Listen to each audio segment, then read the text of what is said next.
Hey guys, Connor here with Chrome Designs, and thank you for watching this video. Today I've got another Cinema 4D tutorial for you guys, and we're going to be looking at the Clothilde tags again. And if you may have watched my last video, I was kind of explaining about the Clothilde, that it's there and what it does, etc., as opposed to kind of how to use it and how to make it look good. So that's kind of what's going to be what today's tutorial is going to be on, how to kind of use it and make it look good. So I think without further ado, we'll get started. Now obviously I'm going to stick to my guns and go to the plane again, and I'm just going to enlarge it so it takes up a larger surface area for the cube that I'm about to create to fall in. And our cube's obviously nice and simple, and I'm just going to drag it up to the point where I want it to drop, and I don't want it to land straight on the face on the bottom surface, which you're going to be doing now. So I'm just going to rotate it. So you just go to the rotate tool and kind of make it random. It doesn't so much matter, and that's looking good. That's looking fine for me anyway. And obviously you want to increase the segments on the cube just so it doesn't, not a bog standard shape, so it doesn't, all the surfaces don't move over each other. So 3 and 3 works good for me on all the properties anyway, and that's looking good. Obviously you need to make both the cube and the plane into polygons. So to do this, select them both in the object manager, hit C on your keyboard for both, and we're going to add a Clothilde tag to both of them. However, on the plane we're going to go to tags, Clothilde and collider. And under cube, we're going to go to tags, Clothilde, and cloth.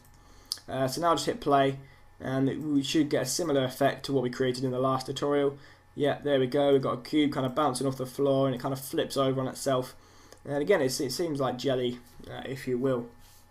However, this is very bog standard, when it actually hits, it's kind of bad quality, and you kind of see a lot of the points extruded and flat surfaces.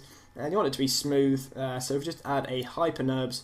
Drag the cube into the hyperNURBS as here we go, as a child of the hyperNURBS, and you see that it kind of makes it more into kind of a blob as opposed to anything, and this creates a soft look, makes it look more sleek, and it kind of justifies kind of the look that we're creating. We don't want something hard, sharp, to be kind of bouncing and looking like jelly. You want it to be soft, and so hyperNURBS really brings that out. And you notice if you kind of hit it and play, it doesn't so much break, it doesn't resemble the blob as such. It kind of just bounces off hard, doesn't really lose its shape. So we're just going to mess with the stiffness of it, and it kind of hurts me to say that anyway. Lower the stiffness down from 100% to something like 30, and obviously mess about with it as you will, depending on what look you're trying to create. So go ahead and click play, and you see that looks quite good. It's more like jelly, maybe a bit soft, as you notice the point in the middle there. It kind of went over on itself, so I'll create a temperature of 40, crank it up a little bit, and take another look, and that's looking a lot better, and that gives a really nice effect. And so you see the hyperNURBS kind of brings it out. I'll just drag it out now. You see, and click play. That's what it looked like, and I'll go ahead and try and pause it at the right time.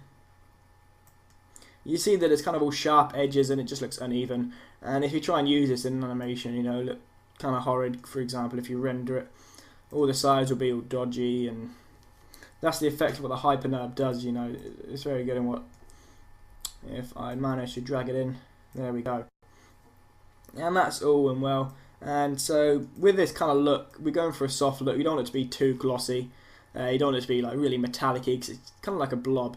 However, if you have a look at substances, they kind of do have a little bit of shine on them.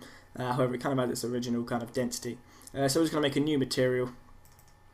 We're going to bring up the properties, material editor rather. Go right click and edit. And under colour, I'm going to change it to a nice creamy colour. So just go to the yellow and drag it in a lot. Something that looks good for you, that looks okay for me. And I'll go to the reflection, and obviously I'll drag it down a lot.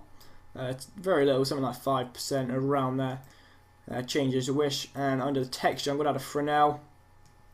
Obviously Fresnel creates a more realistic kind of shine, and also again I'm going to tone this down a lot to something about 20%. It looks good.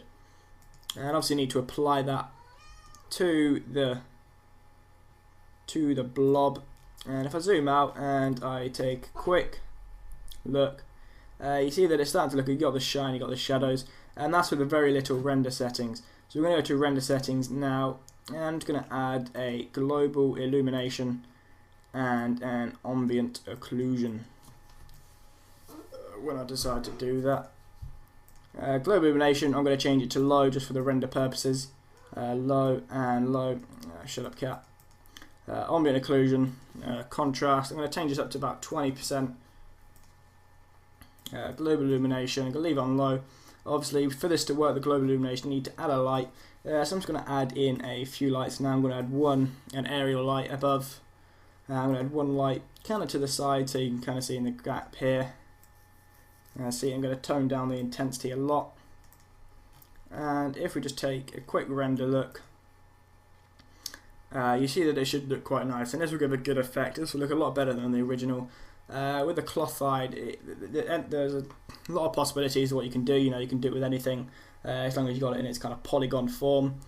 And so as you see, that's looking quite nice. And you can use this with all different shapes, obviously. It's all down to you. But that's all from this tutorial. If you want kind of further things, post in the comment section below, and I'll get to that. That's all from me. Thanks for watching this video, guys. I've been Connor with Chrome Designs, and I'll see you guys soon. Bye.